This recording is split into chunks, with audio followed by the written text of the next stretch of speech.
Les agences humanitaires des Nations Unies ont besoin de 16,14 milliards de dollars pour aider 57 millions de personnes en 2015. C'est l'essentiel de l'appel à l'aide humanitaire lancé ce lundi à Genève.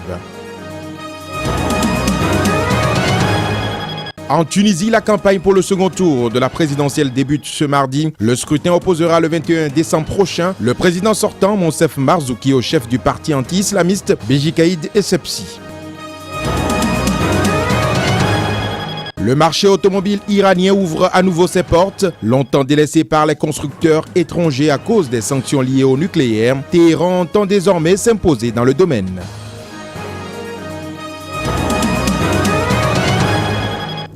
Très heureux de vous retrouver sur SICA, mesdames et messieurs, bonjour. Nous sommes aujourd'hui le 9 décembre 2014. Nous ouvrons ce journal par les nouvelles de l'humanitaire. Les agences humanitaires des Nations Unies projettent venir en aide à 57,7 millions de personnes en 2015. Un chiffre record qui met en exergue les difficultés et les capacités des Nations Unies qui ont besoin pour leur nouvelle mission d'un financement de 16,14 milliards de dollars américains.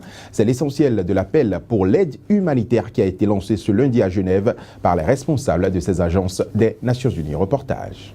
Les agences humanitaires des Nations Unies ont lancé un appel de fonds ce lundi à Genève pour un montant record de 16,4 milliards de dollars américains afin d'aider 57,7 millions de personnes en 2015. L'augmentation croissante des besoins dépasse notre capacité de réponse, a souligné Valérie Amos, secrétaire générale adjointe pour les affaires humanitaires et la coordination des secours d'urgence. Elle a par ailleurs annoncé que l'appel d'urgence lancé la semaine dernière par le Programme alimentaire mondial pour éviter la suspension de l'aide alimentaire aux réfugiés syriens avait été couvert pour le mois de décembre. Il était demandé 64 millions de dollars et plus de 80 millions ont été recueillis à ce jour, a-t-elle indiqué. Les besoins ont atteint les niveaux sans précédent et sans davantage de soutien, il n'est simplement pas possible de faire face à ces situations humanitaires qui surgissent région après région et conflit après conflit, a alerté le haut-commissaire pour les réfugiés, Antonio Guterres. Pour aider quelques 58 millions de personnes, un chiffre record qui concerne les plus vulnérables dans 22 pays. Les agences onusiennes ont besoin de 16,4 milliards de dollars, soit environ 13,3 milliards d'euros. Un chiffre record qui ne comprend pas l'aide pour les 9 pays de la région du Sahel et pour Djibouti, en cours d'évaluation et qui sera communiqué en février. La crise syrienne qui dure depuis 2011 va absorber près de la moitié de l'aide. Le Soudan du Sud est la seconde priorité de cette aide avec 1,8 milliard de dollars prévus. Les autres crises majeures sont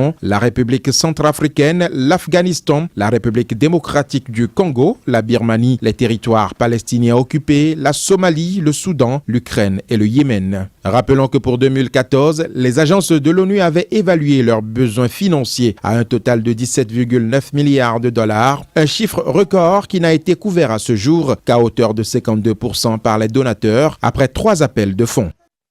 En Tunisie, la campagne officielle pour le second tour de la présidentielle démarre ce mardi. Le second tour opposera le 21 décembre prochain le président sortant, Monsef Marzouki, au chef du parti anti-islamiste Nida Tounes, Beji Caïd Essebsi. Reportage.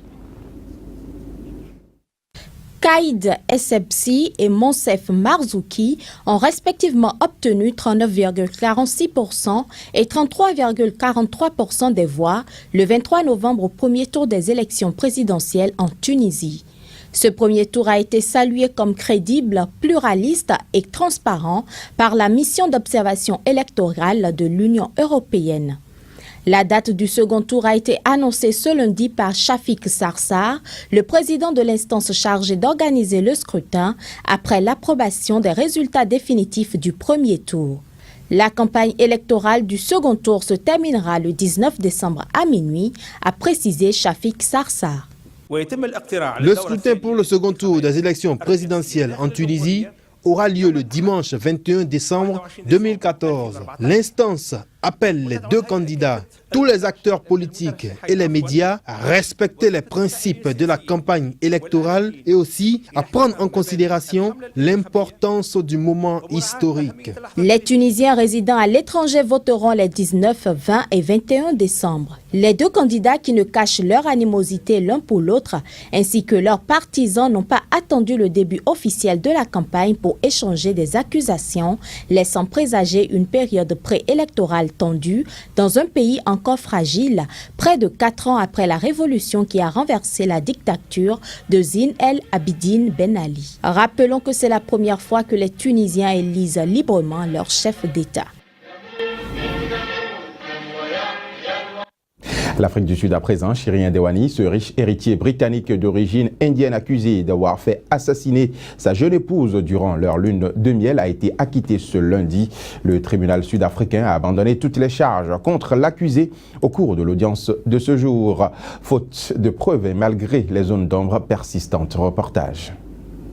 Cette fin précipitée du procès du meurtre de la lune de miel est un nouveau revers pour le parquet sud-africain qui avait mené un long et coûteux bras de fer pour faire extrader Chirien Dewani qui arguait de sa santé mentale fragile pour ne pas venir. Finalement jugé depuis 2 mois au Cap et détenu pendant tout le temps dans un hôpital psychiatrique, le jeune homme de 34 ans est ressorti libre tandis que la sœur de la victime, Amy Denborg, sous le choc, a déclaré aux médias « La justice nous a trahis ». Chirien Dewani n'a pas eu à témoigner à la barre après que la juge Jeannette Traverso ait déclaré que les arguments du parquet étaient bien en dessous du niveau nécessaire pour obtenir une condamnation. Le code de procédure pénale sud-africain permet qu'un accusé soit relaxé avant la fin du procès si le tribunal estime que l'accusation n'a pas apporté assez de preuves. La juge a concédé l'existence d'un certain nombre de questions sans réponse concernant le meurtre et d'une opinion publique fortement d'avis que l'accusé aurait dû témoigner. Ne laissez pas Chirien Dewani partir sans donner toute l'histoire aux Sud-Africains et au monde entier, avait lancé juste avant l'audience Anish Ndosha, le frère d'Annie, l'épouse défunte. La juge Jeannette Traverso a indiqué qu'elle avait bien entendu ces appels, mais qu'elle devait appliquer la loi plutôt qu'être guidée par l'émotion. La jurisprudence établit aussi que l'on ne peut forcer un accusé à venir à la barre simplement dans l'espoir qu'il s'accuse lui-même.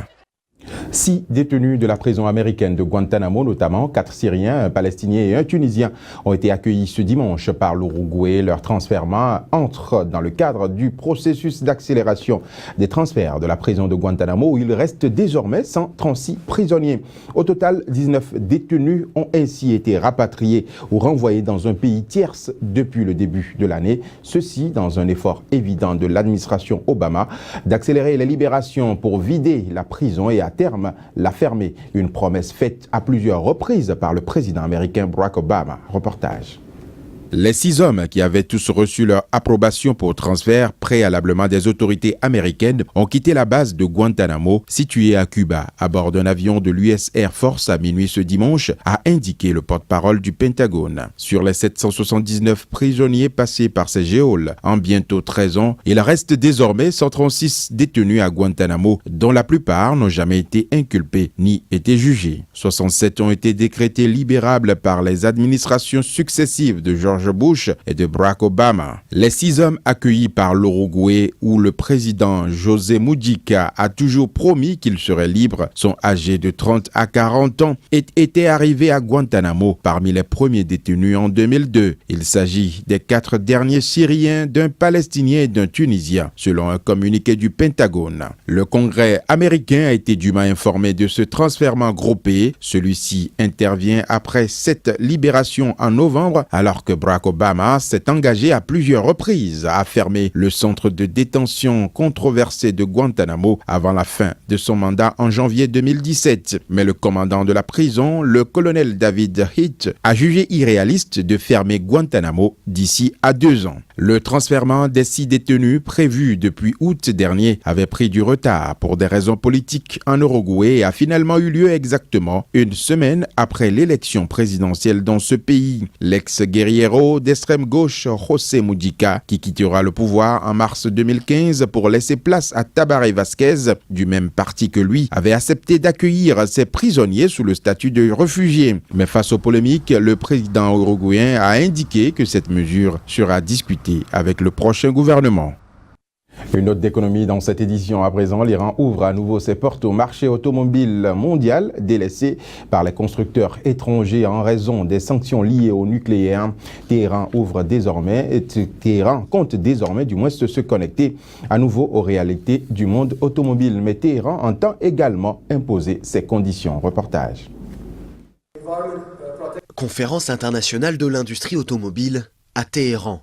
C'est la deuxième année qu'une telle rencontre se fait en Iran, un pays sous sanctions économiques à cause de son programme nucléaire. Les négociations diplomatiques sont en cours et pourraient mener vers une réouverture du pays. Les entreprises étrangères préparent déjà leur retour. Et PSA Peugeot Citroën est en ligne de front. Nous avons déjà eu des discussions intenses avec notre partenaire Iran Khodro. Et nous avons la volonté forte de créer une co-entreprise en Iran, couvrant toute la chaîne de l'industrie automobile et introduisant de nouveaux produits et de nouvelles technologies en Iran dès que possible. Le marché iranien est l'un des plus grands du Moyen-Orient avec 77 millions d'habitants. Il a été sévèrement touché depuis 2012 par un embargo bancaire européen et américain empêchant les transferts internationaux. La production de voitures a chuté de 50% entre 2011 et 2013. Mais Iran Khodro, leader du marché, est confiant sur l'avenir. La production actuelle se fait sans aide de partenaires étrangers. Après la réduction de ces 2 dernières années, la production reprend. Nous avons atteint nos vraies capacités. Notre objectif pour cette année est une production de 600 000 voitures de différents modèles. Iran Khodro est leader avec 54% des parts du marché grâce à une exclusivité accordée avec l'entreprise Saipa par le gouvernement. Une situation que dénonce la concurrence. Si les entreprises privées veulent concurrencer ces entreprises, elles doivent pouvoir pénétrer ce secteur. L'exclusivité du gouvernement devrait être divisée en différents segments. Nous pouvons le faire, nous avons les capacités de concurrencer Iran Khodro et Saipa. Tout dépend maintenant des négociations sur le nucléaire. L'objectif pour le gouvernement serait alors de produire 3 millions de voitures en 2020. 2014, c'est l'année noire pour l'huile d'olive en Italie. Entre la mouche d'olive, les bactéries et les mauvaises conditions météorologiques, la production a chuté en moyenne de 35% sur tout le territoire. Une situation critique pour les agriculteurs, mais aussi pour les consommateurs qui paieront désormais leur huile d'olive beaucoup plus chère que les autres années. Reportage. Début décembre et le pressoir de Cesare Buonamici a déjà fermé ses portes. D'ordinaire, la récolte bat encore son plein chez ce producteur d'huile d'olive bio de Fiesole, non loin de Florence. Mais cette année, déjà surnommée l'année noire de l'huile d'olive, la production a été divisée par 2 dans cette exploitation. Le problème s'est produit cet été lorsque les températures fraîches, dues aux fréquentes pluies quasi quotidiennes, ont permis à la mouche Bactrocera oleae de se propager. Un giorno sì, un giorno no, hanno fatto insorgere la mosca, la Bactrocera oleae. La mouche de l'olive, sa pire ennemie. Car une fois piqué par l'insecte, le fruit tombe et n'est plus récoltable. Une situation qui a touché le sud de la France et toute l'Italie. La production a en moyenne chuté de 35% du nord au sud de la botte, avec des pics beaucoup plus élevés dans certaines zones.